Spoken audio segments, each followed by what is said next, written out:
لیکن جو فیصلہ تھا وہ سیاسی فیصلہ ہوا. اور میرا خیال ہے کہ شہباز شریف صاحب جو کہ ایک اچھے ایڈمنسٹریٹر کے طور پہ جانے جاتے تھے, ان کو اپنی جو ریت ہے اور اپنے جو کام کرنے کا ان کا جو انداز ہے ان کو اپنی گورننس کو اسی طریقے سے یہاں پہ بھی کنٹینیو کرنا ہے. سیاست بالکل ہوتی ہے, اکانومی نہیں ہوتی, پولیٹیکل اکانومی ہی ہوتی ہے, لیکن ایسے بڑی چیزیں جس کے اوپر جو خود شاہد خاقان عباسی صاحب نے ناظرین کل جو فگر دیے کہ اگر یہی جو ریٹس وہ چلتے رہتے ہیں تو تقریباً 16 اپریل سے لے کے 30 جون تک وفاقی حکومت کو 240 ارب روپے کی سبسڈی دینی پڑے گی. اور یہ اتنا بڑا فگر ہے جو حکومت افورڈ نہیں کر سکتی. اس سے پہلے ہی اچھا خاصا پیسہ سبسڈی میں 15 اپریل تک جا چکا ہے, اور یہ جو پیسہ جو جیسے خود انہوں نے بتایا یہ بے نظیر انکم سپورٹ پروگرام کا جو سالانہ بجٹ ہے اس کے برابر ہے. تمام جو وفاقی حکومت کے اخراجات ہیں سول سائڈ کے, اس کے بھی تقریباً یہ ہاف بنتا ہے. تو اگر یہ ساری ہی وجوہات تھیں, اور شاہد خاقان عباسی صاحب نے یہ فرمایا کہ جو ایک امیر شخص اپنی گاڑی میں 7 لیٹر پیٹرول ڈلواتا ہے تو اس کو ہر پیٹرول ٹینک کے اوپر تقریباً 1200 روپے کی سبسڈی ملتی ہے. تو اگر یہ تمام باتیں ان کی ٹھیک ہیں, جو کہ بالکل ٹھیک ہے, تو پھر حکومت نے کامران یہ فیصلہ کیوں کیا؟ ان کو یہ پرائسز نہیں مینٹین کرنی چاہیے تھی. یہ ان کا یہاں پہ بنتا تھا کہ یہ پرائسز کو بڑھاتے. پولیٹیکلی ڈیفیکلٹ فیصلہ ہے, تو یہ ان کو سوچ کے اقتدار میں آنا چاہیے تھا کہ ان حالات میں اگر یہ لوگ اقتدار میں جائیں گے تو مشکل فیصلے کرنے پڑیں گے. ہاں, دو چیزیں ہو سکتی ہیں. ہم جب پی ٹی آئی کو کرٹیسائز کرتے تھے, جی پیٹرول بام کی بات ہم کرتے تھے, اس کی وجہ تھی وہ حکومت اس وقت بھی جب اتنی ہائی پرائسز تھیں تو وہ ٹیکس لے رہی تھی لوگوں سے. اب ہوا یہ ہے کہ جو سابق وزیر اعظم عمران خان صاحب نے کیا ہے, ٹیکسز تو ختم کیے کہ جیب سے سبسڈی. اب جو آج کا پیٹرول کا ریٹ ہے 21 روپے کی سبسڈی پیٹرول کے اوپر ہے اور 51 روپے کی سبسڈی ڈیزل کے اوپر ہے. کیا کوئی بھی حکومت, ایسی حکومت جو روزانہ, جو پی ٹی آئی کا ریکارڈ تھا, روزانہ 14.5 ارب روپے کا قرضہ لے رہی ہے حکومت جو پی ٹی آئی کی تھی, کیا ایسی حکومت 14.5 ارب کا قرض لے کے 2.25 ارب روپے روزانہ کی سبسڈی دے سکتی, جو سبسڈی آپ بھی لیتے ہیں, میں بھی لیتا ہوں, اور باقی سب لوگ لیتے ہیں؟ تو یہ ایک ان کو یہ بات سوچنی چاہیے. جو آپ جو بات کر رہے ہیں نا, یہ بالکل جو اگر ایک ماہر معاشیات ہے تو اس کا جو لاجک ہے تو وہ بالکل یہی ڈیمانڈ, اور یہی ڈیبیٹ کل جب یہ اوگرا نے ریکمینڈ بھی کیا تو جو اکنامک ٹیم تھی, ہماری اطلاع تو یہی ہے, تو وہ یہی کہہ رہے تھے کہ لاجک یہ ڈیمانڈ کرتا ہے کہ بے شک ہمیں کرٹیسزم آئے, ہمیں یہ پاس آن کرنا چاہیے. لیکن اگین آپ کو پتا ہے کہ پولیٹیکل ڈیسیجنز جہاں پہ ہوتے ہیں, تو شہباز شریف صاحب نے یہی کہا کہ اگر ایسے ایک موقع پر جمعہ ہمیں 4 دن ہوئے ہیں اقتدار میں آئے ہوئے, دوسری طرف عمران خان صاحب احتجاج بھی کر رہے ہیں اور اتنا ہم پہ دباؤ بھی ہے, اگر ہم قیمتیں بڑھاتے ہیں تو پھر اس کی جو پولیٹیکل کاسٹ ہے ہم وہ کیسے پے کریں گے. اور دوسرا آئی تھنک جو عام آدمی ہے وہ اس طرح کی جو اکانومی کی یہ ڈیفیکلٹ جو جارگنز ہیں یا چیزیں, وہ تو نہیں سمجھتا. وہ کہتے ہیں انہوں نے تو بڑا سمپل, اس لیے عمران خان صاحب ان کو پھنسا گئے ہیں. اگر وہ کل قیمتیں بڑھاتے تو انہوں نے سمپلی یہ کہنا تھا کہ دیکھیں آپ سے بہتر تو عمران خان صاحب تھے, وہ تو قیمتوں کو منجمد کر گئے تھے, آپ آئے ہیں, آپ نے فوراً جو ہے وہ پیٹرول بم گرا دیا ہے. تو اٹس اے ڈیفیکلٹ سچویشن. یہ بات آپ دیکھیں کہ 6 دن کے اندر شہباز شریف صاحب سے یہ چیز ایکسپیکٹ کرنا ٹھیک تھوڑا سا لگتا ہے کہ ہم جلدی ان سے ایکسپیکٹیشن کریں. لیکن ہیونگ سیڈ دیٹ, جو میرا پہلے پوائنٹ تھا, جب آپ نے اس موقع پہ اقتدار سنبھالا اور ہم یہ ساری چیزیں رپورٹ کرتے ہیں, انرجی کے جو بیٹ رپورٹرز تھے خلیق یانی صاحب, باقی لوگ رپورٹ کر رہے تھے کہ کتنی سبسڈی آ رہی ہے, آئی ایم ایف کے پروگرام کے جو مسائل تھے, اب جیسے آئی ایم ایف کے اوپر بھی ہم کہہ رہے ہیں حکومت کو جانا چاہیے, حکومت نے خود فیصلہ کیا. اچھا, اب صرف یہ ایک چیز نہیں ہے, مجھے خطرات میرے سے تھوڑے سے زیادہ ہیں. کل مفتاح اسماعیل صاحب نے ایک ٹویٹ کیا, وہ ٹویٹ آپ اپنے اسکرین پہ بھی دیکھ سکتے ہیں ناظرین. اسٹیٹ بینک آف پاکستان کا ٹیگ کر کے جو پاکستان کا مہنگا ترین شارٹ ٹرم قرضہ جو doctor Raza Baker governor state Bank of Pakistan نے لیا, اور جس کی پوری آشیرواد حاصل تھی ان کو سابق وزیر اعظم کی, ڈالر ٹرمز میں حکومت پاکستان 7% سود پہ شارٹ ٹرم میں 3 ماہ سے لے کے 12 ماہ تک قرضہ جو لے رہی تھی, اس کو انہوں نے سپورٹ کیا اور کہا کہ ہم اس کو کنٹینیو کریں گے. میرا خیال ہے اس سے بڑا ان کا پہلا غلط فیصلہ نہیں ہو سکتا. یہ اتنا مہنگا ترین قرضہ, یہ ہائیلی انسسٹینیبل, اس کے 2 نقصانات ہیں. اور میری یہ ریکویسٹ ہے ڈاکٹر ان سے, مفتاح اسماعیل صاحب سے اور وزیر اعظم صاحب سے بھی, وہ اس چیز کو خود دیکھیں کہ آپ 3 ماہ سے لے کے 12 ماہ کے لیے شارٹ ٹرم قرضہ لے لیں 7% کے اوپر, اور اس کے نقصانات کیا ہیں. ایک تو ریٹ تو آپ دے ہی رہے ہو, بجٹ کے اوپر آپ کو ہٹ آ رہی ہے, اس کے ساتھ ہی یہ اتنا ولنریبل ہے. کل اگر میں چاہوں یہ پیسے اپنے واپس لے لوں, میں صبح بھی پیسے اپنے وڈرا کر سکتا ہوں. تو اس وقت اس کا جو کوانٹم ہے تقریباً 2.5 ارب ڈالر کے ٹوٹل نیا پاکستان سرٹیفکیٹ کا قرضہ لیا جا چکا ہے اوورسیز پاکستانی سے, اور صرف 8 ماہ کے اندر جو قرضہ لیا اس حکومت نے جو سابقہ تھی وہ نمبر تھا 1.5 ارب ڈالر. اور جو اقتصادی رابطہ کمیٹی کے جو چند آخری فیصلے تھے جس میں تقریباً انہوں نے 900 ارب روپے سے زیادہ کے فیصلے کیے اپنے آخری دنوں میں, اس کے اندر ایک انہوں نے سپلیمنٹری بجٹ کی جو گرانٹ اپروو کی 135 ارب روپے کی, وہ یہ دینے کے لیے تھی, اس کے اوپر سود دینے کے لیے. تو میرا خیال ہے ڈاکٹر مفتاح اسماعیل صاحب ان کے لیے بہتر ہے کہ اپنا سٹارٹ جو وہ صحیح سمت میں لیں, یہی کام کریں گے تو یہی حال ہوگا. پی ٹی آئی کی حکومت نے اگر 3.5 سال میں 18,000 ارب روپے کے قرضے ایڈ کیے ہیں, تو اگر انہوں نے یہی حرکت کی تو یہ نمبر اس سے بھی زیادہ ہوگا اگلے 5 سال. لیکن اس کے اندر ایک ایشو ہے نا کہ آپ کو پتا ہے کہ کے کل بھی ہم نے ذکر کیا تھا, پی ٹی آئی نے دعویٰ کیا کہ وہ قومی خزانے میں جو زر مبادلہ کے ذخائر ہیں وہ کوئی 22 ارب ڈالر کے, حالانکہ حقیقت اس کے بالکل برعکس تھی.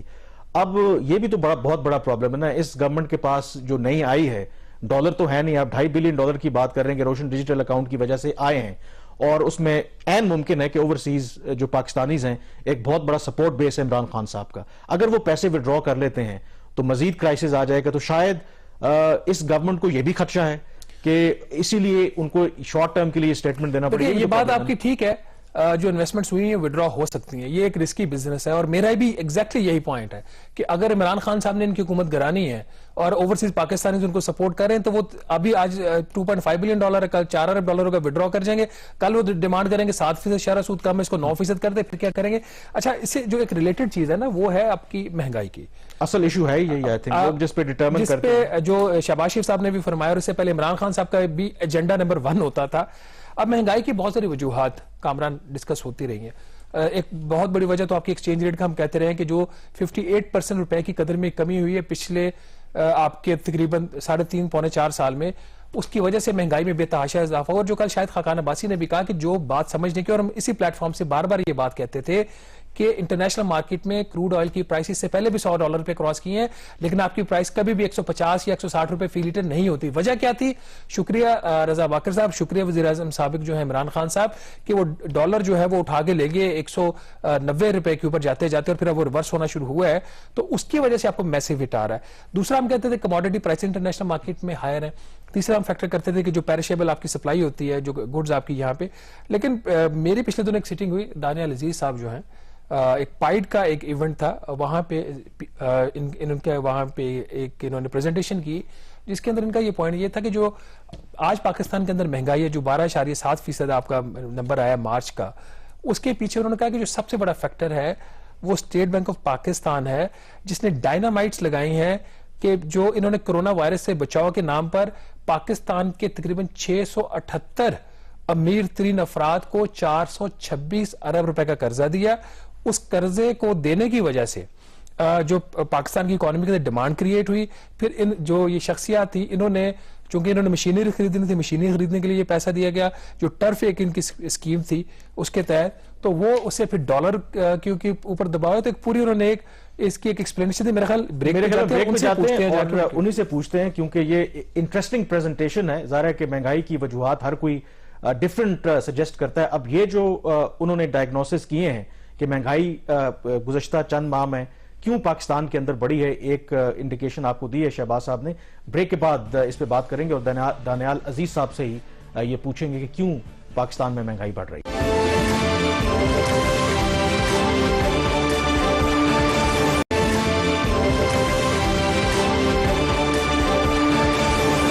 بریک کے بعد ایک دفعہ پھر آپ کو خوش آمدید کہتے ہیں. آپ کو پتا ہے کہ سب سے بڑا چیلنج جو ہے وہ پچھلی گورنمنٹ کے لیے بھی اس گورنمنٹ جو نئی آئی ہے وہ ہے کہ مہنگائی پر کس طریقے سے قابو پانا ہے, اور اس کی وجوہات جاننا بھی بہت ضروری ہے. بریک سے پہلے جیسے ذکر کر رہے تھے شہباز بھی کہ دانیال عزیز صاحب نے کچھ عرصہ پہلے, کچھ دن پہلے ایک پریزنٹیشن دی پائڈ میں, اور انہوں نے جو وجوہات بیان کی وہ ٹریڈیشنلی شاید اس پہ ہم بہت زیادہ بات نہیں کرتے. تو ہمارے ساتھ اسٹوڈیوز میں موجود ہیں دانیال عزیز صاحب, پی ایم ایل این کے رہنما ہیں, وزیر بھی رہے ہیں پرائیویٹائزیشن کے. تو دانیال صاحب, سب سے پہلے تو ایک بنیادی سوال, ہمارے ہاں جو مہنگائی ہے اس کی کیا وجہ ہے؟ کیا سپلائی سائیڈ کا معاملہ ہے یا یہ ڈیمانڈ ڈریون ہے؟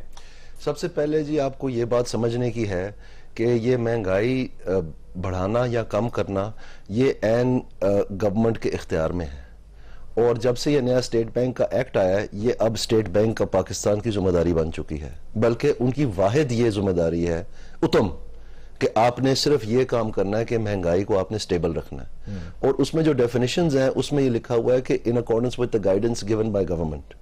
تو گورنمنٹ کا جو بجٹ پاس ہوا تھا جہاں تک مجھے یاد ہے اس میں 6% تھا جو اس سال کا ٹارگٹ تھا, لیکن اسٹیٹ بینک نے آج خود اس کو 7 to 9 رینج ڈکلیئر کر دیا. اب یہ کہاں لکھا ہوا ہے کہ اس کو اگنور کر کے پارلیمنٹ کی بات کہ آپ خود ہی رینج بنا لیں, اور 7 to 9 کا رینج کیوں ہے؟ اگر 6% تھا تو آپ 6 to 8 کا رینج کرتے تاکہ واپس آتے, جان بوجھ کے اس کو آگے کا دیا. ابھی ریسنٹلی جب یہ 9% اکتوبر میں تجاوز ہوا ہے سی پی آئی کا, تو اس سارے دوران جب لوگ بلک اٹھے تھے کہ ہم مر گئے ہیں مہنگائی سے, اس وقت آپ کوئی بھی مانیٹری پالیسی سٹیٹمنٹ رپورٹ پڑھ لیں جو کوارٹرلی آتی ہے, اس میں لکھا ہوا ہے کہ ہم مطمئن ہیں, ہم مطمئن ہیں, ہم مطمئن ہیں, ہم مطمئن ہیں.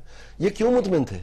یہ اس لیے مطمئن تھے کیونکہ آدھے دھاموں یہ پاکستان کی ایک مخصوص مخلوق کو پیسہ بانٹ رہے تھے تحفے میں نیگیٹو ریل انٹرسٹ ریٹ پہ. نیگیٹو ریل انٹرسٹ ریٹ وہ ہوتا ہے جو کہ مہنگائی کی شرح اگر آپ انٹرسٹ ریٹ کی نومنل شرح میں سے نکال دیں اور اگر وہ منفی آئے تو وہ مفت سے بھی سستا پیسہ ہوتا ہے. یعنی اگر آپ صرف, معاف کرنا میں یہ مثال استعمال کر رہا ہوں, اگر آپ صرف گھڑیاں خرید کے الماری میں رکھ دیں تو پھر بھی آپ مہینے بعد اگر بیچیں گے تو آپ پیسے کمائیں گے. مطلب کوئی کام کرنے کی ضرورت نہیں ہے آپ کو, آپ زمین کا پلاٹ کوئی بھی ریل ایسٹ آپ خرید لیں, گاڑی خرید لیں, تو اس کو آپ مہینے بعد بیچیں تو نیگیٹو ریل انٹرسٹ ریٹ کا یہ مطلب ہوتا ہے کہ آپ نے, آپ کی مہنگائی جو ہے وہ آپ کے جو پیسے قرض ادا کرنے کی جو قسط ہے وہ اس سے تیز ہے, لہٰذا آپ نے پیسے بنانے. سو کہنے کا مقصد یہ ہے کہ خدا را عوام کو بیوقوف بنانا چھوڑ دیں. اب یہ دیکھیں آج میں پڑھ رہا تھا 12.7% ہو گئی ہے کنزیومر پرائس انڈیکس, تو اب یہ کیا کہیں گے کہ جی وہ 13 سے 15% کر دیا ہم نے مہنگائی کی ٹارگٹ جو ہے. یعنی اسٹیٹ بینک ایکٹ میں یہ لکھا ہے کہ آپ اس کو نیچے لائیں گے اور آپ بتدریج بغیر کسی اپروول کے, بغیر کسی اتھارٹی کے از خود اس کو بڑھائے چلے جا رہے ہیں, اور ساتھ آپ نے ایک دکان رچائی ہوئی ہے. کبھی آپ کامیاب جوان کے لیے سستے داموں پیسے دے رہے ہیں, کبھی آپ کہہ رہے ہیں گھروں کے لیے سستے داموں پیسے دے رہے ہیں, کبھی آپ کہہ رہے ہیں کہ جناب ہم نے انرجی میں سستے داموں پیسے دے دیے, کبھی آپ ٹرف کر رہے ہیں, کبھی آپ امپلائمنٹ کا پروگرام چلا رہے ہیں. یعنی یہ درجنوں بنا رہے ہیں. کیا یہ اسٹیٹ بینک یہاں پر تحفے بانٹنے کے لیے بیٹھا ہوا ہے؟ دانیال جی صاحب, آپ نے ٹرف کا ذکر کیا. ٹرف کے اندر آپ ہی نے فرمایا اس دن کے 678 خاندان یا افراد جن کو اسٹیٹ بینک آف پاکستان نے 426 ارب روپیہ بانٹ دیا, اور کس ریٹ پہ بانٹا, اور یہ مطلب, اور اس کا انفلیشنری امپیکٹ, یہ انتہائی زیادتی کی ہے انہوں نے. ایک تو انہوں نے اس لیے بانٹا, اگر آپ اسٹیٹ بینک کے ایس آر اوز پڑھیں کہ آپ I L C کھلوائیں. I L C ہوتی ہے انٹرنیشنل ایل سی, یعنی آپ باہر سے چیزیں امپورٹ کریں. زیادہ تر اس میں گنجائش تھی ڈومیسٹک کے لیے, لیکن وہ obviously بہت کم ہے کیونکہ یہاں مشینری ہی کم بنتی ہے. تو اس کے لیے انہوں نے پہلے یہ 100 ارب تھا جب آئی ایم ایف نے 1.6 بلین ڈالر دیا پاکستان کو کووڈ کی مد میں, کیونکہ یہ شرائط جو تھے وہ تباہ کر چکے تھے آئی ایم ایف کے پروگرام. یہ اسپیشل پروویژننگ تھی غریبوں کے لیے, اس میں 100 بلین رکھا گیا تھا ایس ایم ایز کے لیے, کیونکہ S M Es typically high employer ہیں, ان کی امپلائمنٹ زیادہ ہوتی ہے per capital investment then let's سے لارج اسکیل مینوفیکچرنگ جو ہے. تو انہوں نے کیا کیا کہ وہ اس کو سب سے پہلے جو باقی مدیں تھیں غریبوں کے لیے ان ساروں کو انہوں نے فارغ کیا. اس میں آپ ڈسپرسمنٹ دیکھیں نیل نیل نیل نیل نیل, اور اس والی مد کو جس میں صرف 100 تھا اس کو 426 کر دیا, اور پہلے اس کو 7% پہ اناؤنس کیا, جس میں بیشتر بکنگ جو تھی ان کے مختلف لونز کی وہ ہو چکی تھی. اور پھر چلتے چلتے انہوں نے فیصلہ کیا ایک منٹ چلتے چلتے انہوں نے کہا نہیں چلیں 2% اور کم ہے, 5 سال فکسڈ فور 10 ایئرز. اب آپ دیکھیں سو بیسیکلی 426 ارب 5% شرح سود کے اوپر 10 سال کے لیے امیر ترین افراد کو دے دیا. اتنا سمپل نہیں ہے, ایک سیکنڈ جی, اتنا سمپل نہیں ہے, یہ بڑھتا جا رہا ہے. اب آپ دیکھیں انٹرسٹ ریٹ بڑھ رہا ہے نا, یہ 12 کر دیا نا, تو وہ جن کا اوپر 5 فکسڈ ہے 10 سال کی, ان کا تو فائدہ بڑھتا جا رہا ہے. اچھا دانیال صاحب, یہ ایسا موج میلہ نے لگایا, اور پھر کیا ہوا, 450 ارب روپے کی آپ نے فورسڈ ایک فیک ڈیمانڈ کریٹ کر دی ڈالرز کے لیے, یہ سستا پیسہ بانٹ کے منگواؤ. دانیال صاحب وہ جب بڑھتا ہے تو دانیال صاحب مجھے ایک سوال یہاں پہ کرنے دیں. اب بنیادی نقطہ یہاں پہ یہ ہے کہ یہ بالکل آپ بات ٹھیک کر رہے ہیں, اس کا لنکیج کیا ہے جو پاکستان میں مہنگائی بڑھی ہے؟ بیکاز یہ جاننا ضروری ہے کہ 426 ارب روپے جو ہم نے بانٹے ہیں امیر ترین لوگوں میں, اس سے مہنگائی کا کیا لنک ہے؟ یہ 426 نہیں ہے, یہ 1.8 ٹریلین کا پروگرام تھا جو انہوں نے تقریباً 8-9 ماہ میں بانٹ چھوڑے. آپ کو اندازے کے لیے میں بتاتا ہوں, جو پاکستان کا انرجی کا تمام سرکولر ڈیٹ تھا جو کہ مختلف کارپوریشنز میں پارک کیا ہوا ہے, جو پاکستان کے بننے سے لے کے آج تک ہے, وہ تقریباً کوئی 2 ٹریلین ہے. تو آپ اندازہ لگا لیں. اب لنکیج کیا ہے مہنگائی کا؟ لوگ یہ جاننا چاہتے ہیں نا کہ لنکیج یہ ہے کہ دیکھیں پہلے تو یہ بیوقوف بناتے تھے لوگوں کو کہ مہنگائی کو کنٹرول کرنا صفائی ذمہ داری ہے, اور بچارے ہمارے انڈیپینڈنٹ میڈیا کے جو ہے نجی چینلز کے بچیاں بچے کیمرے لے کے مائک لے کے یہ دیکھیں ہم چینی کے گودام میں اتر رہے ہیں, بتی آن ہے, اور یہ دیکھیں ذخیرہ اندوزی پکڑ لی ہمیں. اور 3 سال ہو گئے سنتے ہوئے, ذخیرہ اندوزی ابھی تک پکڑی نہیں گئی آپ سے. یہ سارا کا سارا جھوٹ ہے. جو پیسے کی آمد و رفت ہے اکانومی میں وہ ڈٹرمن کرتی ہے پرائس لیول. سو بیسیکلی 1800 ارب روپے انہوں نے پمپ کیا, جب 400 نہیں 1.8 ٹریلین 1800 ارب روپیہ اسٹیٹ بینک نے مارکیٹ میں پمپ کیا, جی بالکل, جس کی وجہ سے ڈیمانڈ بڑھی, پرائسز بڑھی, جی ٹھیک ہے, اور وہ خمیازہ بھگتا غریب نے اور ہم موجے علی امیر نے. اور ہم یہاں پہ نیشنل پرائس مانیٹرنگ کمیٹی کی ہر ہفتے میٹنگ کرتے تھے سابق وزیر خزانہ شوکت ترین صاحب مہنگائی کنٹرول کرنے کے لیے. وہ جھوٹ بولتے ہیں, وہ جھوٹ بولتے ہیں, میں صاف کہتا ہوں. تو کوئی تعلق نہیں ہے. جو اینٹی ہورڈنگ اور پرائس کنٹرول ایکٹ ہے یہ 1977 کے آخری دنوں میں بنا تھا بھٹو صاحب کی حکومت میں, آخری 2 ماہ میں, اور اس وقت یہ انڈسٹریز کا ٹریڈ انڈسٹریز نیشنلائزیشن کی وجہ سے ان کے خلاف ہو چکے تھے, اور ان کا یہ زوم تھا, خیال تھا کہ یہ لوگ جو ہے میرے خلاف سازش کر رہے ہیں اور مہنگائی جان بوجھ کے کر رہے ہیں. تو ان کی ٹھکائی کے لیے یہ قوانین بنائے گئے تھے کمیونسٹ دور میں. ان کا مارکیٹ کے ساتھ کوئی تعلق نہیں. ایک سیکنڈ, اور کمپٹیشن کمیشن بار بار یہ چیز لکھ چکی ہے کہ یہ قانون آئین کے الٹرا وائز. اس پوائنٹ پہ بعد میں آتے ہیں. ایک فنکشن پہ میری رضا باقر صاحب سے ملاقات ہوگی ایک ایمبیسی میں, تو یہ لیکچر دے رہے تھے پاکستان کے اوپر, مہنگائی کے اوپر, یہ جو سارے آپ اور میں بات کر رہے ہیں. تو میں نے ان سے وہاں پہ یہی سوال کیا کہ ٹرف کے ذریعے ابھی آپ نے ہمیں بتایا کہ $4 بلین پلس آپ نے مارکیٹ میں پھینکا ہے, تو اس کا مہنگائی کا امپیکٹ کیا ہے. تو ان کا جواب یہ تھا رضا باقر صاحب کا کہ جو ہم نے مارکیٹ میں پھینکا تھا ہم نے واپس اٹھا لیا ہے. Was it a correct answer? No, واپس کیسے اٹھا لیا انہوں نے؟ انہوں نے کہا جی کہ وہ ہم نے اس کو وائنڈ اپ کر دیا. نہیں, وائنڈ اپ کیسے کیا؟ وہ 1 سال کا پروگرام تھا, اس میں میرے خیال میں یہ غلط بیانی کرتے ہیں, کیونکہ اس میں ہوا یہ تھا, یہ وائنڈ اپ نہیں کیا گیا. پہلے یہ آفر کیا گیا کہ کووڈ کے دوران جن لوگوں نے یہ کیا ان کے لیے کیا, پھر انہوں نے اس کو اور وائڈن سکوپ کر دیا 5% کر کے کہ کووڈ سے پہلے بھی کوئی تھا, کیونکہ انہوں نے بول پڑنا تھا کہ یہ کیا تماشا ہے. تو انہوں نے سارے جو بھی بولنے والے تھے. حیرانگی کی بات یہ ہے کہ یہ بیچاری انتظامیہ جو ہے, ہمارے M N A M P A بیچاروں کو انہوں نے کہا ہوا ہے کہ اتوار بازارے کی چیکنگ آپ کیا کریں, جبکہ پیچھے سے پیسے یہ پمپ کر رہے ہیں 678 خاندانوں کو, جس کی وجہ سے مہنگائی ہو رہی ہے. تو یہ تماشا بند ہونا چاہیے پاکستان میں, اور اس مہنگائی کو کم کرنے کا صاف واضح طریقہ سب کو پتا ہے وہ کیا ہے. اور پاکستان کی حکومت اگر کہے نا, 1 سیکنڈ کے لیے, آپ صرف آئی ایم ایف کی ریویو رپورٹس پڑھ کے دیکھ لیں, اس میں لکھا ہوا ہے پاکستان اتھارٹیز, وہ سائنڈ ہے فائنانس منسٹر اور اسٹیٹ بینک گورنر سے. آپ دیکھیں وہاں پر وہ یہ بتاتے ہیں آئی ایم ایف کو کہ ہم ڈی سی کے چھاپے میں پڑھا دیں گے, کہ ہم جو ہے بازار میں جو ہے یہ ذخیرہ اندوزی پکڑ لیں گے. یہ جھوٹ بولتے ہیں. ادھر یہ کہتے ہیں کہ ہم نے کیسے کنٹرول کرنا ہے, پڑھیں ذرا ادھر کیوں وہ ایک سٹوری دیتے ہیں عوام کو دوسری سے, کیونکہ یہ چھپانا, یہ انتظامیہ اور ان خاص ایک طبقے کے ساتھ ایک کٹ جوڑ ہے جس کے ذریعے سے پالیسیز بنتی ہیں, اور یہاں پر $60 لاکھ کی جو $9,000 کی گاڑی ہے وہ ہمیں خریدنی پڑتی ہے. چلیں یہاں پہ بریک لیں گے, اور دانیال صاحب بریک کے بعد آپ سے یقیناً آپ نے تو جو بتایا بڑا سمپلیفائی کر کے, کیونکہ ظاہر ہے کہ آپ تو تحریک انصاف کی گورنمنٹ نہیں ہے, اب تو آپ کی جماعت کی گورنمنٹ ہے, کولیشن گورنمنٹ ہے, تو کیا وہ پھر مہنگائی کا سولوشن نکالے گی؟ بریک کے بعد اس پہ بات کریں گے.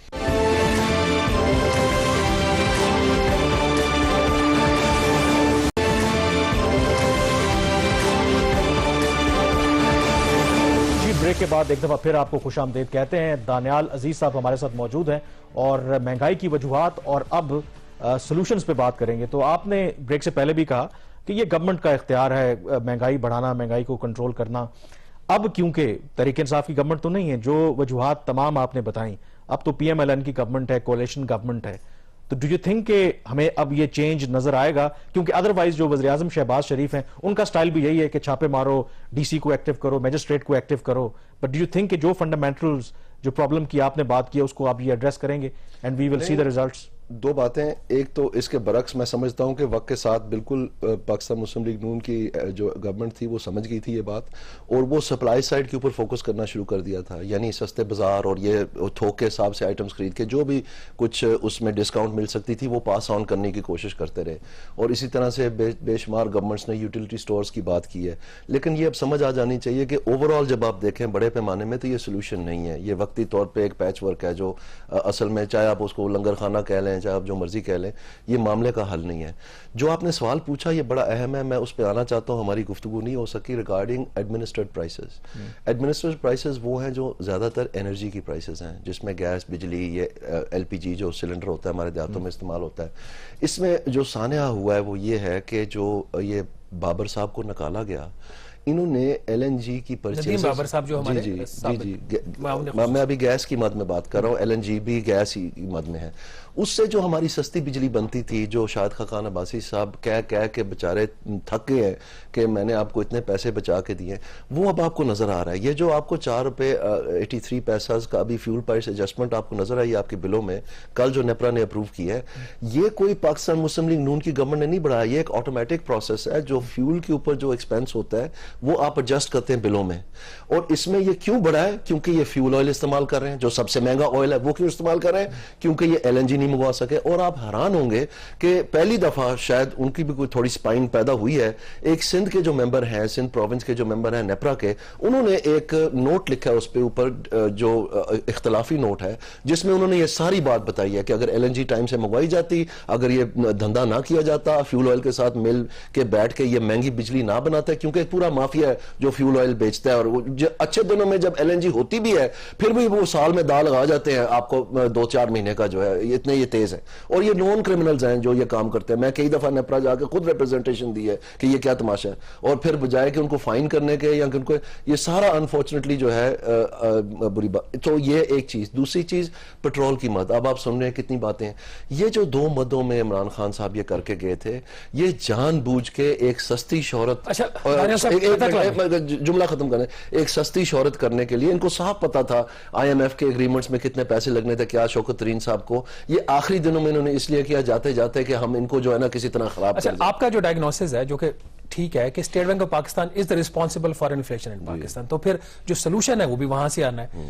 تو اس کو کرنے کے لیے کیسے کریں گے کہ State Bank of Pakistan behave کرے as per the ground realities, اور وہ ملک کے اندر ایک بالکل اس کے علیحدہ سے سلطنت نہ ہو. کیا جو اسٹیٹ بینک کا قانون ہے, کیا آپ کی حکومت اس کو اب امینڈ کرے گی, جو کہ آپ کی حکومت کے جو سینئر لیڈران ہو اس وقت بھی کمٹ کر چکے تھے؟ دیکھیں یہاں پر I'm sorry شہباز صاحب, لیکن گنگا الٹی بہہ رہی ہے. لوگ تو یہ سمجھے بیٹھے تھے کہ اسٹیٹ بینک اب آزاد ہو گیا تو یہ پرائس کنٹرول ایسے کرے گا کہ چاہے جدھر بھی جائے ان کی تلوار وہ چلتی جائے گی اور غریب عوام کو بچائیں گے. اس کا بالکل برعکس ہو رہا ہے. وہ لابیز جو آرگیو کر رہی تھی کہ ان کو آزادی نہ دی جائے, وہ تو اس لیے کر رہے تھے کہ شاید یہ کو کڑے فیصلے کریں گے.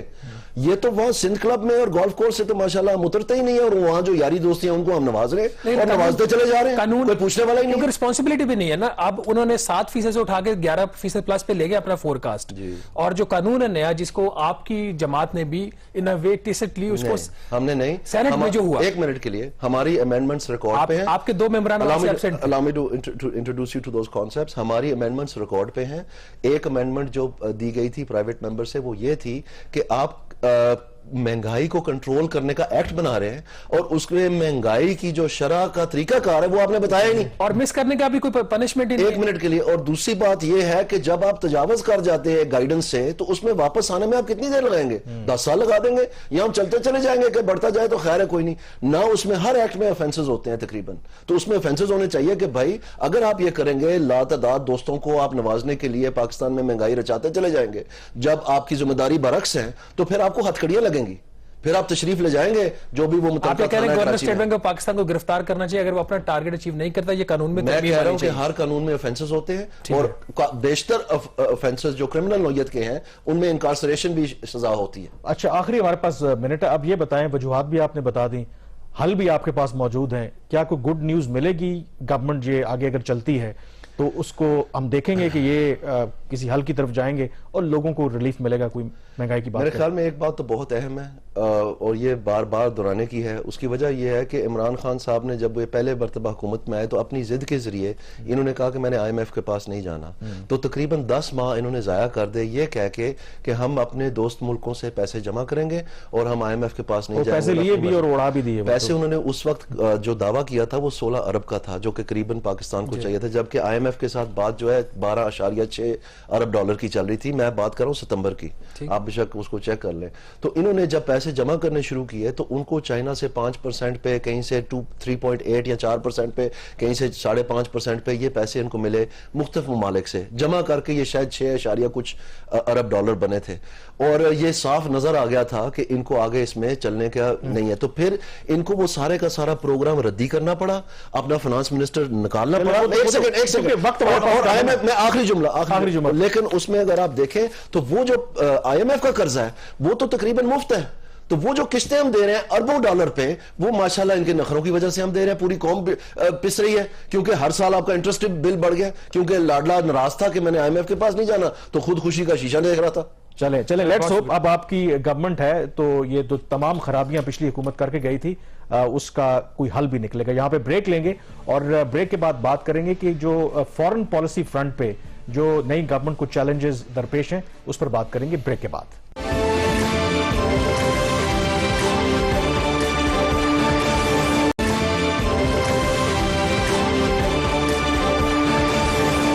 بریک کے بعد ایک دفعہ پھر آپ کو خوش آمدید کہتے ہیں. ایک طرف اس حکومت کے لیے جو چیلنج ہے کہ پاکستان کی معیشت کو کس طریقے سے درست سمت پر ڈالا جائے, اور دوسرا جو سب سے بڑا چیلنج ہے وہ ہے خارجہ محاذ پر, کیونکہ اگر آپ کے خارجہ محاذ پر تعلقات جو کئی اہم ممالک ہیں ان سے بہتر ہوں گے تو ظاہر ہے کہ اس کا آپ کی معیشت پر بھی پازیٹیو اثر پڑے گا. فار ایگزامپل اگر آپ کے امریکہ کے ساتھ تعلقات, کہا جاتا ہے کہ گزشتہ چند عرصے میں ایک تناؤ ہے, اگر اس میں بہتری آتی ہے تو لامحالہ طور پر یہ ایک آبزرویشن بھی ہے کہ IMF کے ساتھ جو پاکستان کے مذاکرات ہوں گے تو اگر امریکہ کے ساتھ ہمارے کچھ معاملات ٹھیک ہو جاتے ہیں تو شاید IMF کا جو رویہ ہے وہ پاکستان کو لے کر کے بھی تھوڑا سا نرم ہو. تو اس لیے یہ بہت امپورٹنٹ ہے. اور اس سلسلے میں شہباز جو فارن پالیسی کی اگر بات کریں تو ایز ایکسپیکٹڈ آج جو سعودی کراؤن پرنس ہے محمد بن سلمان, ان کی ٹیلی فون کال آئی ہے وزیر اعظم شہباز شریف کو, اور وہ پہلے فارن لیڈر ہیں جنہوں نے کال کی ہے, ان کو مبارکباد دی ہے. اور اگین جس طرح ہم کہہ رہے تھے کہ پہلا جو وزٹ ہے وہ شہباز شریف صاحب کا ہوگا ہی سعودی عرب کا, تو جو سٹیٹمنٹ آیا ہے اس ٹیلی فونک کانورسیشن کے بعد اس میں بھی اس بات کی تصدیق ہوئی ہے کہ سعودی ولی عہد نے شہباز شریف صاحب کو دعوت دی ہے کہ ایٹ ارلیسٹ وہ وزٹ کریں سعودی عرب کا. تو اور اس کے اندر جو لینگویج استعمال کی گئی کہ دونوں کے درمیان جو ڈسکشن ہے بڑی وارم اور بڑی زبردست جو ہے نا کارڈیل ایٹماسفیئر میں ہوئی ہے. تو اس سے آپ کو اندازہ ہوتا ہے ایک کہ شریف خاندان کے تو ویسے بھی جو سعودی رائل فیملی ان کے ساتھ تعلقات اچھے رہے ہی ہیں, اور ہماری اطلاع بھی یہی ہے کہ ایک تو مقصد یہی ہے کہ وہاں پہ جائیں گے, جیسے کل زبیر صاحب نے بھی کہا کہ ماضی میں اگر کوئی غلط فہمیاں ہوئی ہیں ایک تو اس کو دور کرنا اور ان کو ری ایشور کرنا کہ پاکستان کی جو حمایت ہے, اور آئی تھنک جو کرنٹ پاکستان کی اکنامک سچویشن ہے یہ ہو نہیں سکتا کہ ہم سعودی عرب سے کچھ حالانکہ کچھ عرصہ پہلے ہی انہوں نے $4 بلین کا پیکج کا اعلان کیا, 3 بلین اور 1 بلین جو ڈیفرڈ پیمنٹ پہ $4 بلین کا ٹوٹل پیکج 1.2 بلین جو. تو کیا ایکسپیکٹیشن آپ کو لگتا ہے کہ سعودی عرب گیون اس سچویشن میں کہ آلریڈی آپ کی اتنی مدد کر چکے ہیں, اتنا ان کا کوشن ہوگا کہ وہ کچھ کریں گے آپ کے لیے؟ دو چیزیں, ایک تو اوورال جو پاکستان اور سعودی عرب کا ایک تعلقات ہے, اور ہسٹوریکلی بھی پاکستانی وزرائے اعظم جو ہیں وہ اوتھ لینے کے بعد وہ سعودی عرب گئے ہیں. اسے ان وے ایک کائنڈ آف آپ کا جو رول ہے سعودی عرب کا مسلم امہ میں وہ بھی ری انفورس ہوتا ہے. وہ تو اپنی جگہ پہ فارن پالیسی آسپیکٹ آپ میرے سے بہتر جانتے ہیں. دوسرا جو سب سے بہتر اس کا مجھے لگ رہا ہے جو اس دورے کا مقصد ایک ہو سکتا ہے کہ جو سابق وزیر اعظم عمران خان صاحب کی کچھ اقدامات کی وجہ سے تعلقات میں جو خرابی آئی, ایک تو پالیسی لیول پہ تھے ہی تھے, دوسرا جو توشہ خانہ کی جو تفصیلات سامنے آ رہی ہیں وہ ڈیمیج جو ہے وہ ریپیئر ہوئے گا اس وزٹ میں. یس سعودی عرب پاکستان کی ہیلپ کر سکتا ہے, جس میں ایک فوری مدد وہ یہ بھی کر سکتے ہیں. اب میری انفارمیشن نہیں, میں اسیسمنٹ دے رہا ہوں, پارشلی انفارمیشن اور پارشلی اسیسمنٹ. جو $3 ارب سعودی عرب نے پاکستان کو دیا ہے 1 سال کے لیے, اور اس میں بھی 72 گھنٹے کا نوٹس آپ کو پتا وڈرا کر سکتے ہیں. میرا خیال وہ شاید ہماری کوشش ہوگی حکومت پاکستان کی اس کا پیریڈ 3 سال کم از کم کروا لیا جائے. اور دوسرا جو تیل ہے ڈیفر پیمنٹ کا, وہ یہ ایفرٹ کریں گے کہ اس کا کوانٹم جو ہے وہ بڑھا لیں, اور وہ اس میں بھی کچھ ہو سکتا ہے اگر وہ کسی سٹیج پہ ویو آف بھی ہو جائے تو یہ مجھے اکنامکلی یہ چیز لگ رہی ہے. لیکن یہ چیزیں اپنی جگہ پہ آپ بتائیں کہ انڈیا کے ساتھ بھی اب تھوڑا سا لگتا ہے کہ کچھ تعلقات میں بہتری آ سکتی ہے, اس حوالے سے آپ کے پاس کیا؟ دیکھیں میری جو دفتر خارجہ کے کچھ لوگوں سے جو بات ہوئی ہے کہ ایکسپیکٹیشنز کیا ہیں, انہوں نے کہا ہے کہ جو پاکستان کی معاشی صورتحال ہے اگر اس کے اندر کوئی بہت ڈرامیٹک شفٹ نہ آئے وہ شاید ایک مشکل مرحلہ ہے, لیکن یہ گورنمنٹ جو ہے کم از کم اگر 4-6 مہینے رہتی ہے تو فورن پالیسی کے میدان میں ان کو کامیابیاں امیجیٹلی مل سکتی ہیں. بھارت کی آپ نے بات کی, یہ ممکن ہے کہ آلریڈی مودی صاحب کی طرف سے میسج آیا کانگریچولیشنز کا, پاکستان کے وزیر اعظم نے رسپونڈ بھی کیا ہے, اور گیون دا فیکٹ کہ آپ کی جو اسٹیبلشمنٹ ہے وہ گزشتہ کئی عرصے سے چاہتی ہے کہ ہمارے جو تعلقات میں تناؤ ہے بھارت کے ساتھ اس میں ذرا کمی واقع ہو, اور یہ جو موجودہ پیپلز پارٹی ہو PMLN ہو ان کی بھی جو اپروچ رہی ہے وہ پیسفل نیبرہڈ کی ہے, تو اس لیول پہ امکان ہے کہ شاید دونوں ملکوں کے درمیان